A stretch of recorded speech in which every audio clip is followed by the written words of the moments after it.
नमस्कार मित्रों, जय हिंद, जय भारत। आप सभी का स्वागत है लेवल 6 के 19th वीडियो में।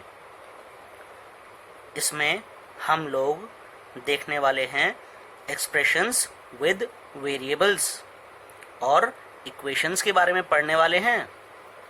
अभी तक मैथ्स में आपके सामने कुछ एक्सप्रेशंस आई, जैसे कि 3 प्लस ब्रैकेट में 4 multiplied by 2, 3 multiplied by bracket में 9 प्लस 8।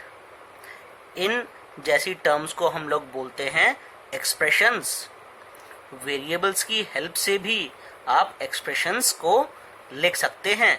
जैसे अगर 3 को मैं a से रिप्रेजेंट कर दूं, 4 को x से, 2 को y से, तो पहली एक्सप्रेशन जो है 3 प्लस ब्रैकेट में है 4 मल्टीप्लाइड बाय 2 बन जाएगी a प्लस ब्रैकेट के अंदर x मल्टीप्लाई बाय y।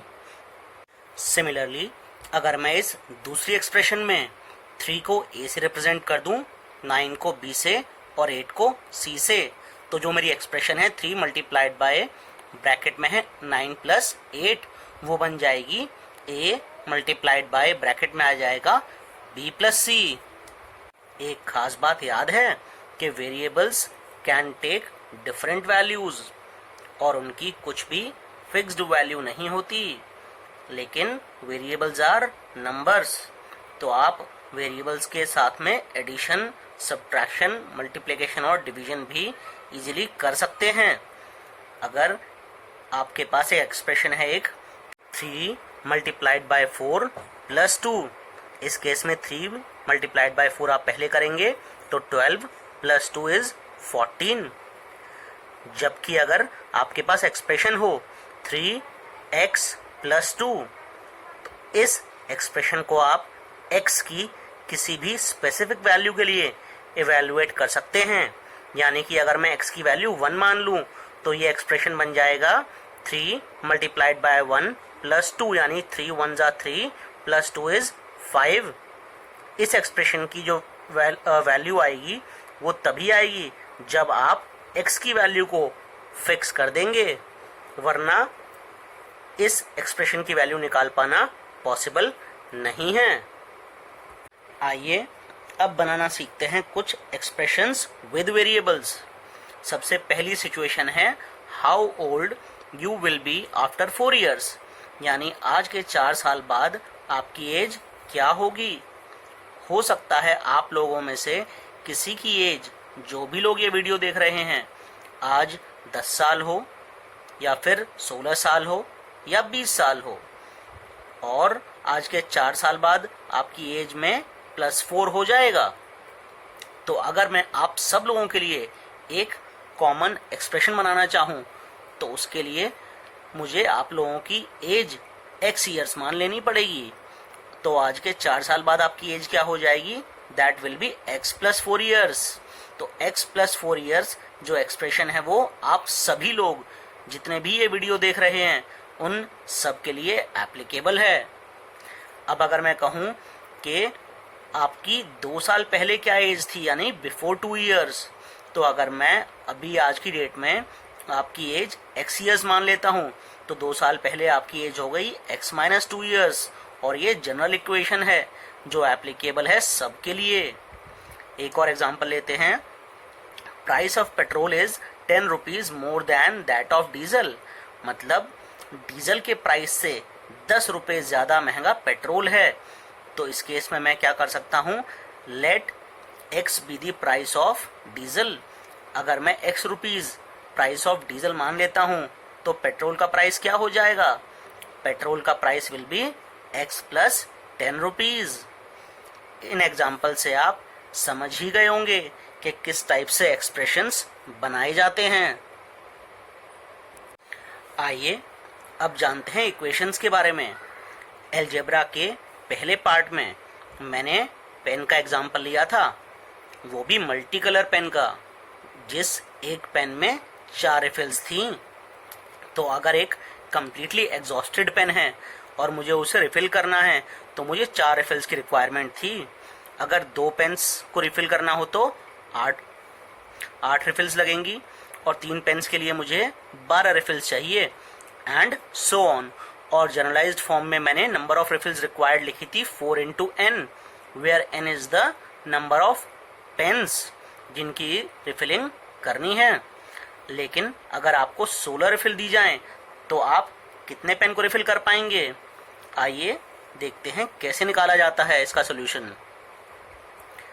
तो मैं लिख सकता हूँ नंबर ऑफ रिफिल्स चाहिए मुझे 4n और मेरे पास अभी हैं 16, तो 4n इक्वल्स टू 16। इस साइड वाली टर्म को हम बोलते हैं लेफ्ट हैंड साइड और इस इक्वल्स टू के राइट साइड वाली जितनी भी टर्म्स लिखी होती हैं उनको हम बोलते हैं राइट हैंड साइड। सबसे पहले मैं n की वैल्यू मान लेता हूँ और इस 4n की वैल्यू लिख लेता हूँ। तो n के लिए 1 की वैल्यू के लिए 4n की वैल्यू हो जाएगी 4।